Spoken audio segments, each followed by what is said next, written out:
What up? What up? We are back, act number 3 for Son-in-Law. I am Alex.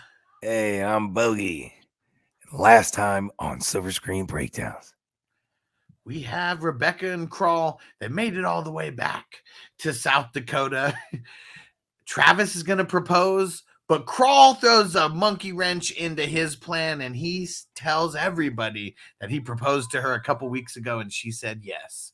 They've been carrying on this charade for the entire week, and now we've made it to where Travis has supposedly seen the error of his ways and wants to bury the hatchet and throw Crawl a bachelor party.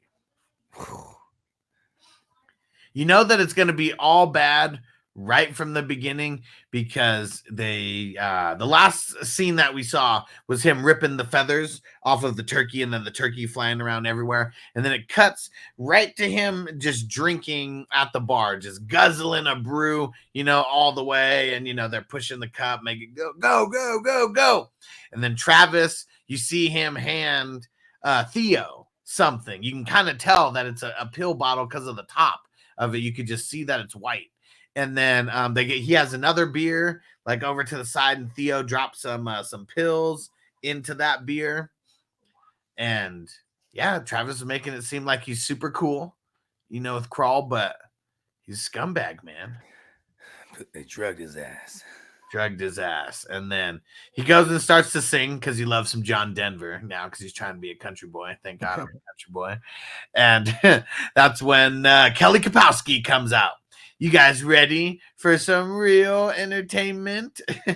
And I always watch I'm always watching the movies as we do these little watch alongs. And the second beer, so he already put some pills. Well, okay. I don't know if he put pills in the first one. Maybe Travis gave Theo the pills and then he put them in this beer that he had right now. As he's chugging it, you see all the pills in there. I mean, they're all small, but there's like 10 pills. There's something in there. So he really goes to town. Killed them. Guzzles the whole thing, so they all go down with it. What is it supposed to be like? Roofies? I have no idea because I don't even know what a roofie. GHB. I don't even know what a fucking roofie looks like. I know these pills were like hella tiny. I mean, we're talking, they're like, I don't know, like not even a centimeter, of how big they are. Like super tiny little circle ones. Fucking date rape drugs, bro. You know what it looks like? It's like in fucking Dumb and Dumber. Remember, pills are good. Yep. Pills are real good. It looked like that. It looked like that style of pill. Shit, hold on, I got it. Very small little pellets. I'll be right back. Okay. And now, so Crawl goes up there to sing. Thank God I'm a country boy. And then the mic gets cut off because now Kelly Kapowski is coming out. Oh, you guys ready for some real entertainment? And she goes through her different version of the Jessica Rabbit. But yeah, you can tell she's been around the block a few times. This is not her first time, given some kind of show like this. And yeah, you see Travis like right when she comes out, he's got the beer ready for her. He throws the pills into the glass that's going to be for her, and he's watching her getting super excited. Crawl's getting super excited as well. She's working the room, smacking guys around, getting all close to him and everything, and then goes up to Crawl, takes her the top of her dress off, her red bra's exposed now, and then she tells Crawl to get down. Crawl, like he sits down, he starts seeing double. The sleeping pills or whatever they put in there, they're definitely kicking in. She gets right up on him, pulls the dress, up her leg or whatever, and looks like she's about to kiss him or whatever. And then he just completely passes out. And she was like, dang, I was just getting started. And Theo was like, no, baby, come on. Like Theo's a savage. He's a creep. Savage. And so, I mean, Travis is definitely the mastermind behind this, and he's the one who passed the pills to Theo. So I'm just going to assume that it was Travis's pills, not Theo's. And they do the same thing to her that they did to Crawl. like here, do they start drinking, pushing it all the way up to make sure to guzzle it all the way. And then we cut to the next morning. Like, that's it. Cuts to the next morning. No one knows. You don't really know what's going on. And they're straight trying to frame him for rape, bro. And man, you know what? You know what's really dark about it is like, you know what I mean? Like, you just, I don't not know. even rape. I mean, just that they both went and fucked. Like, I mean, yeah, I know, but I'm just saying, like, you know what I mean? Like that guy Theo, they're the ones doing date rapey shit. that's what I'm saying. Like date Theo, raping both of them. he might, you know what I mean? He might have had a turn. Yeah, fucking sickos, and fucking yeah. So I know it's the I think it was Rebecca. I don't know who it was. Someone was like was Crawl huffing and puffing up there, and oh no, it was Walter asked Zack, is Crawl huffing and puffing up there last night, and he was like, not in my room. He didn't come home last night. And then Theo's right there. He's like, I heard some huffing and I heard some noises out in the barn. Some people huffing and puffing. And then Rebecca goes out there with Milk, thinking that it's just going to be Crawl, like by himself, and but it's Crawl and Kelly Kapowski. And I know her name's not Kelly; it's just funnier to call her. For anybody who's listening to Act 3, you've been calling her Kelly the whole time. And Crawl's, he's got no clothes on, but he still has his boots on. Like that's the part I was so confused about. Is like they took off both of their clothes, Theo copped a feel. Like if Kelly's naked under there, which she probably is. No, she's not. She's got all her clothes on. So I mean, he probably still copped a feel though. Sick ass Theo. And but yeah, Crawl doesn't have any of his clothes on. Like he doesn't have a shirt on. He's just got his underwear on, and that's it. And yeah, Rebecca, she's like, the wedding is off, and like I wonder what was really going through her mind at that exact point, because the whole thing's fake anyways. She obviously felt away. The day before, or 2 days before that, they were gonna kiss after after he hooked Walter up, got him some new wood. But yeah, she was super pissed, and she's like, oh, it's all some big joke, right? He's like, not to me, it isn't. And like trying to explain everything, how he was like, all I remember, I'm at the bachelor party. I have a couple drinks, and then I wake up in the barn. And it sounds like a story, but like, when has he ever done anything like dishonest, like either, like. Yeah. And like, she's probably seen him put beers away to know that, like, you know what I mean? Like, oh, he, you know what I mean? That's uncharacteristic of him. Yeah. Yeah, but she was she was super pissed. And then of course, who's there? Travis is like just waiting. He knows. He's always just kicking it in the front. Just fucking lurking, just like waiting for it to happen. Here's someone screaming or like something. And it goes from Rebecca being really pissed, to when she's talking to Crawl kind of spinning the table, turning it back on her, because he was pissed about lying, after a certain point, and he wanted her to tell everybody. And this was kind of like her way of not having to tell anybody, but get out of it as well. And he didn't like that shit. Yep, just to keep lying. Yep, just to keep the lie up. Yeah, because now she's gonna make him look bad, like, oh, I caught him in the barn with the slut. Yep. And then he calls her out on that, and he was like, you know what? He was like, I'm fond of the family, like, you know what I mean? Like, don't make him look bad now. Yeah. And both people, like, I mean, as far as she's concerned, Rebecca, like, it's a scumbaggy thing if they really are supposed to be together. And then as far as he's concerned, I mean, shit, she's still not living up to her end of the bargain and telling everybody what the hell's going on, because he said a couple days ago that he didn't want to lie anymore. And when what's her name, Tracy, aka Kelly Kapowski, she goes to her car, and the first thing she's got to do is move the seat up. Yep. The culprit did not do a good job of hiding their tracks there. I mean, criminals are dumb. And then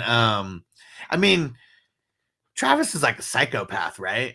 Like, I mean, just the way that he's treating her, like knowing that she's just the town whore, and like, like, oh, now you slept with Crawl, like you slept with me and now you slept with Crawl. And he's like, man, I thought I knew you. You're so low.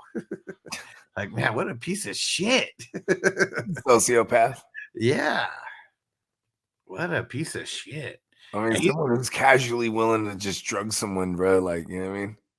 Multiple people to put him in situation, to get his girl back. That who knows if he really does he even love her anyways? Like she's just like she's just like one of the best chicks to like lock down in this shit town. Like that's it. Yeah, I mean, it's a small town, right? So and then they're clearly balling. Like, for you know sure. what I mean? They have some kind of business. They're selling corn, I'm assuming. And his family's balling too. I mean, he's working for his dad or whatever, and they're at the country club, so we just assume they got hella dough as well. Yeah. And so I mean, what an asshole. And Joe in the house. What up, Joe? We're on Act 3 right now. We're talking right after Crawl and Kelly Kapowski got caught in the barn.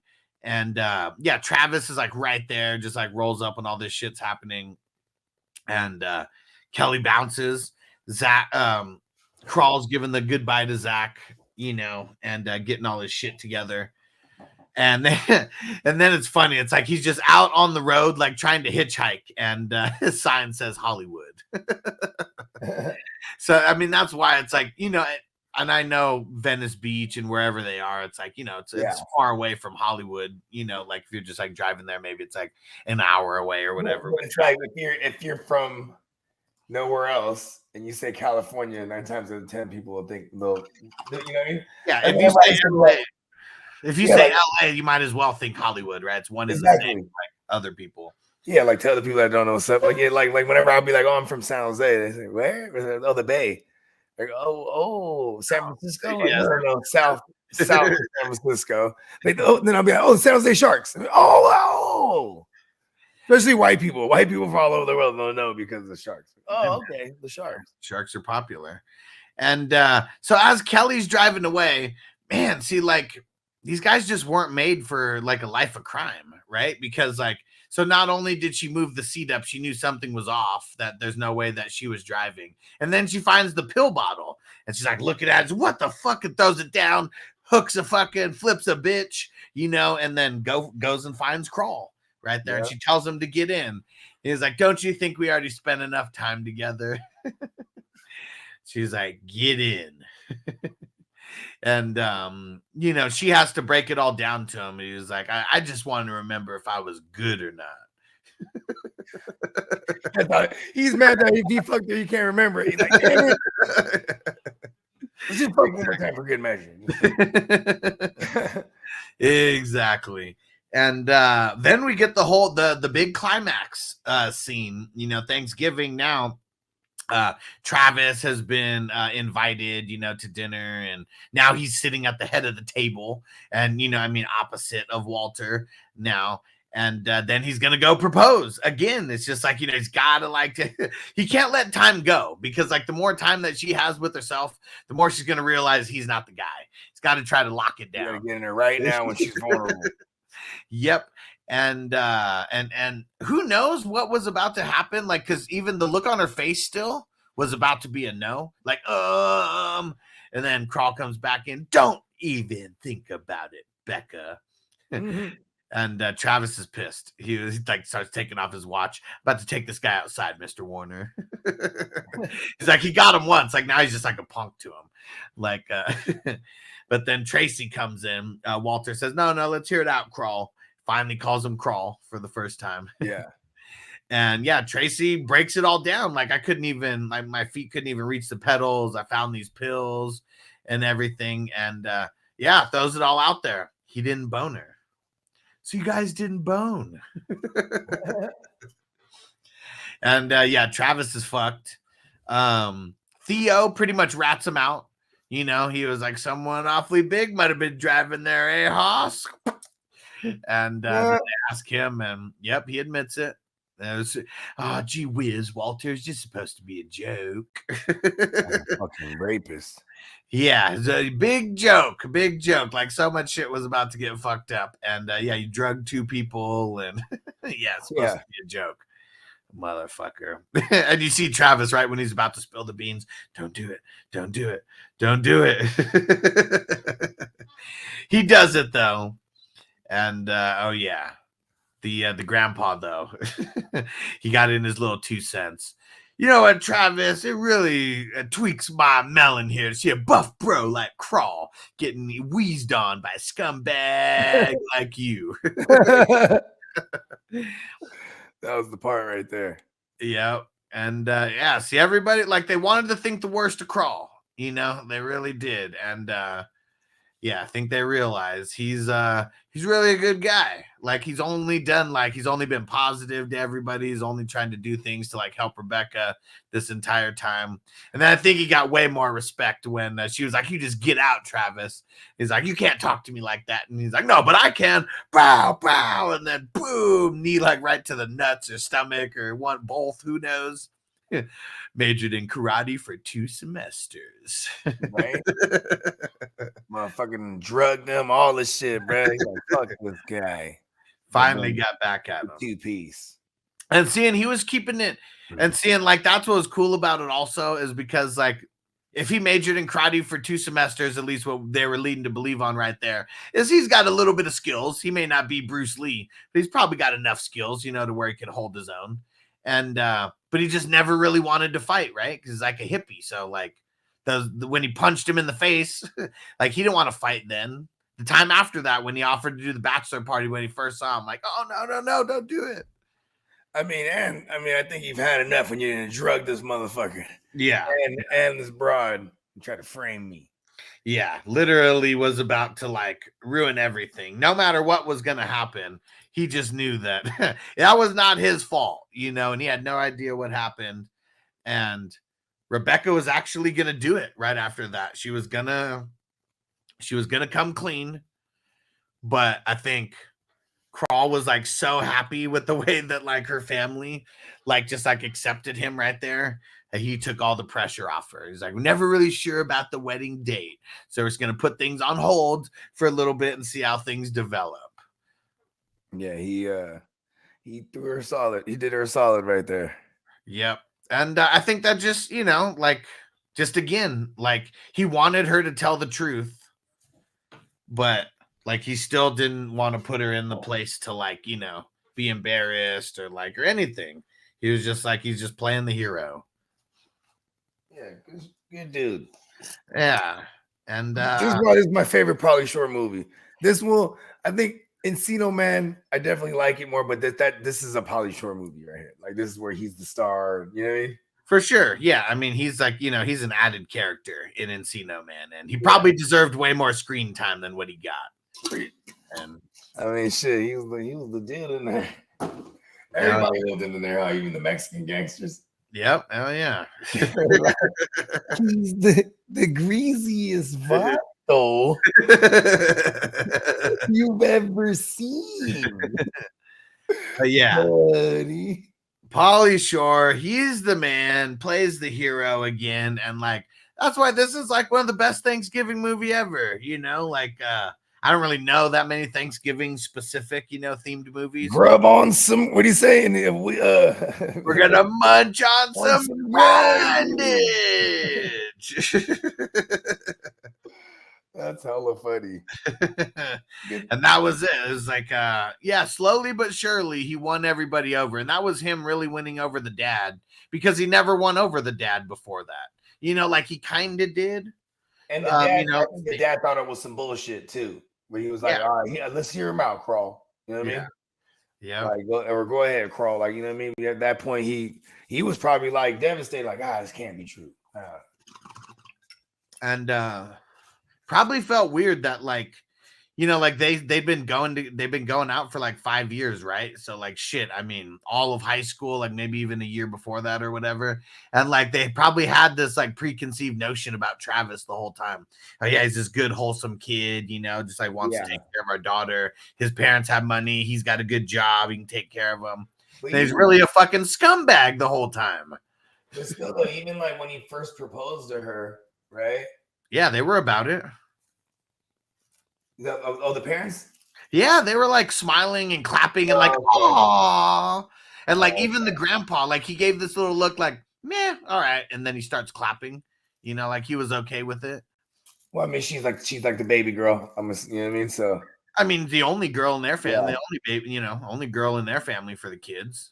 The only other one is Zack. It is funny though too how the mom, when you think about it now, the mom's like, I didn't want you to just go up there. You know, I wanted you to not just shack up with the first. Or how did she say it? Yeah, like shack up with the first thing that you meet. Yeah, because you know why she did, right? She's probably like, don't be like me. You know what I mean? Especially at that point in the movie, right? Where the mom, because the mom's like, she's basically like, she's not a prude. She's the opposite of a prude. Like she wants to be touched. I mean, shit. Who knows? Like we said, Zack was maybe like 13 or so, you know, and yeah, who knows if they had. And they got busy. Like they might be, you know, in some of the you know, just random like TV shows and stuff. You know, when the couples start getting old or whatever, it's like, yep, still get freaky on my birthday and our anniversary, and that's it. And like, you know, for some people that may be it. You know, just literally once or twice a year. You know, after you hit a certain age. And who knows if they were even those type of people that every anniversary or birthday that they were getting busy. Yeah, I got hella kids. Yep, they only had 2. They only had if I got 10 minutes to do before I'm about to do something, and like the kid and like everyone's asleep or something, like I'm trying to get busy before like like every chance I get, man. The motherfucking cock blocks. I mean, my kids doesn't come around. Doesn't come around often. Like that shit. Josh said, I remember liking Biodome more, but was probably Plenty Stone for that one. Okay. He said, I barely remember what happens past the start. Yeah, I remember the premise of Biodome. And it's funny how like that was like ended up being a thing. Like they were like literally foreshadowing like some shit that like. Well, because it was already going on. Like they were already like having like those self-contained units or whatever the fuck you want to call it. Yeah, they're trying to like fuck self-sustainable and all natural everything fucking. But and then it was like, see, here's the bullshit right here. How the fuck do they end up in there? You know what I mean? Yeah, like, I can't even rewatch it again. It's like somehow, some way they end up in this fucking. Yeah, and this was still, I mean, this was the best one. Of course, there's 2 like like hot chicks that are for like me, scientists.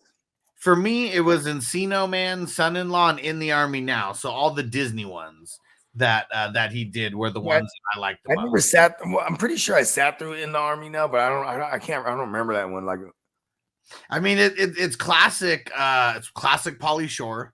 You know, David Allen Greer is in it. Lori Petty is in it. Andy Dick's in it. Jack Black, I mean, not Jack Black. Andy Dick is in it.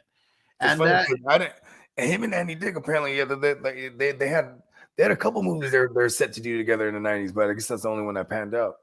Yeah. And but yeah, so those, and Son-in-Law, like I remember I did not, I had this one on one of those ones when you had the free HBO weekend or whatever, you know, to always record as many movies as you can. Like, yeah, this one was on like there'd always be like 3 movies like on the tapes because it would be like 6 hours. Yeah. So as long as you didn't have some 2-hour movie on there, you know, you'd be able to fit 3 of them on there. Yep. I can't remember what other 2 movies I had on this VHS, but I remember this was the first movie on that VHS of whatever it was of 3 hitters. Where Surf Ninjas was on that one too. So it was like Son-in-Law, Surf Ninjas, and something else. I remember man, it was my cousins, them specifically.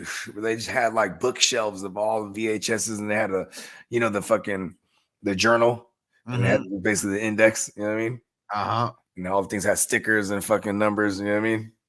Yeah, I would just write it on there, whatever the movie was, and then the time that you would have to fast forward it to if you needed to fast forward it because you wanted to skip past the first movie. That's slick, putting the time on there. The shit that we had to do back in the day.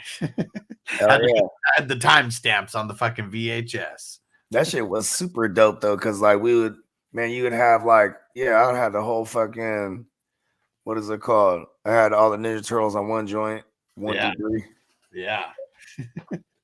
All right. Well, let's jump back in, and we're gonna give this one a rating here. And Bogey, how are you gonna rate this one? So our rating system, you would buy it. It's a 5-day rental. That means you really like it. 2-day rental, it's all right. Same day rental means it sucks. You got to get it out of your possession. Where's this one at for you, and why? I will own this one. the reason why is because like if I was to have a Pauly Shore section, right, which I think like he, you know what I mean, he made an impact enough on my life, you know what I mean, like I fuck with Pauly Shore, he's awesome. Oh yeah, you know what I mean, you can't start the collection without having son-in-law in there. Oh yeah, and this one's one. No matter what, I watch it every year around Thanksgiving, so gotta own it because it's hard to find. I mean, I got it right here, the DVD from way back in the day. Still got it. Throwback. Yeah, it's got to get played at least once a year, easily.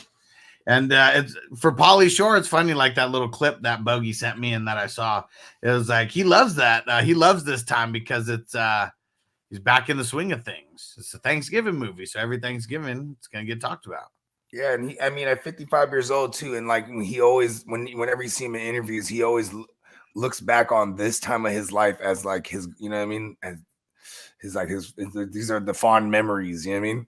Yeah. Look at Adam. I watch that shit 3 times a year. Love that dude. He's the man. Yeah, right. He's like, it's funny because like it is kind of cool, like having social media and stuff like that, because then you start seeing these fools like what they're up to nowadays. You know what I mean? Yeah, like he regularly kicks it with like Nick Cage. Yeah. I'm like that's a show right there. You know what I mean? Hell yeah. And like he said, like Nick will like take out the Lambo, like, let's take the Lambo out. You know what I mean? Let's be low profile. Like, you know what I mean? Like he knows he's famous and he doesn't care, you know what I mean? And that's so Entourage, just for everybody who hasn't heard, if you're listening to this in podcast form, going to be starting an Entourage podcast back to Queens Boulevard. So it's going to be here a part of Silver Screen Breakdowns. We're doing an episode by episode watch along. And Pauly Shore, he's had multiple cameos. And really, I mean, I feel like it's more than a cameo if you're in there for more than like one sentence or one scene. And he's had multiple cameos and then a recurring role as well, or at least where he came back like a third time and a whole episode's kind of about him. And yeah, Pauly Shore's the man. You know, he's been around in Hollywood for forever. Yeah, he's funny. Adam said, and See No Man's lit too. Hell yeah. No Weasel in the juice. Hey, no Weasel in the juice. Hell yeah. All right. So this is the last week before we get into our Christmas movies. So get ready because we got 4 Christmas movies in a row. We are rocking Die Hard for the first Christmas movie, and that is going to be next week on Friday. And this is a 35-year anniversary of Die Hard. This is a big one. This is a big one, man. And shout out to Bruce Willis, man. Hope stay strong, brother. Yeah. Sad to see. And then we're doing Bad Santa, and then Scrooged, and then The Night Before. So we got 4 Christmas movies this year. Last year we did 1 episode, and we talked about a bunch of Christmas movies. This year we're doing 4 individual episodes breaking down 4 Christmas movies. Mm-hmm. And Adam said, the real question is Die Hard really a Christmas movie? Yes. Oh, we are going to talk about it. We are going to break it down. I love playing devil's advocate. And Adam said, Billy Bob, man, I love Bad Santa. It's such a classic movie. Hell yeah. It's funny because every year I was trying to get us to do this one, so I'm excited we're finally doing it. Hell yeah. Yeah, I mean, you got to love it's a good dirty Christmas movie / heist movie. You got to love it. Hell yeah. All right. Well, we're going to get up out of here. Just a reminder, though, go follow the audio version of the podcast. That is Silver Screen Breakdowns, and it's on Apple, Spotify, Google, Amazon, literally everywhere that you get your podcast. Leave us a 5-star review on Apple and on Spotify, and go follow Silver Screen Breakdowns on YouTube as well. We appreciate you. For sure. Let them know, Bogey. You already know. Bogard Scott Free. Check me out. Anywhere you consume your music, all streaming platforms. Let's go. We'll see you next week for Die Hard. Peace out, peeps. Peace.